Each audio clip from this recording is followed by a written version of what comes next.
শুধু আওয়াজটা খালি শোনো। তো সময় বলছে ঘড়ির কাঁটায় এখন সবে 7:03। আর এরই মধ্যে ঘন অন্ধকারে ঢেকে গেছে পুরো ঝাউবন।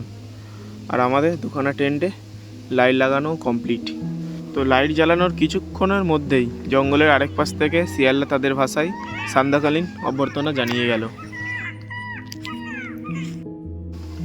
চলো আজকের যে মিশন আমাদের রাতের বারবিকিউ, চলো সেটাকে রেডি করা যাক। তো আগুন জ্বালানো কমপ্লিট। আর আগুনের এই লেলিয়ান শিখা যেন গোটা ঝাউবনটাকে আরও মায়াবী করে তুলেছে। চারপাশের ঘুটঘুটে অন্ধকার আর তার মাঝে জ্বলতে থাকা আগুন যেন আলাদা একটা আবহাওয়া তৈরি করছে। সত্যি বলতে এই দৃশ্যটা দেখার পর সারাদিনের সব ক্লান্তি এক নিমেষে কোথায় যেন উধাও হয়ে গেল।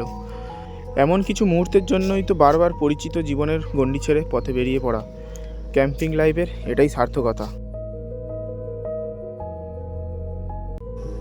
আর বারবিকিউ করার জন্য যে স্ট্যান্ডটা দেখতে পাচ্ছ সেটা কিন্তু কোনো দামি সেট আপ নয়। ঝাউবন থেকে কুড়িয়ে পাওয়া গাছের দুটো ডাল পুঁতে বানানো হয়েছে স্ট্যান্ডটা।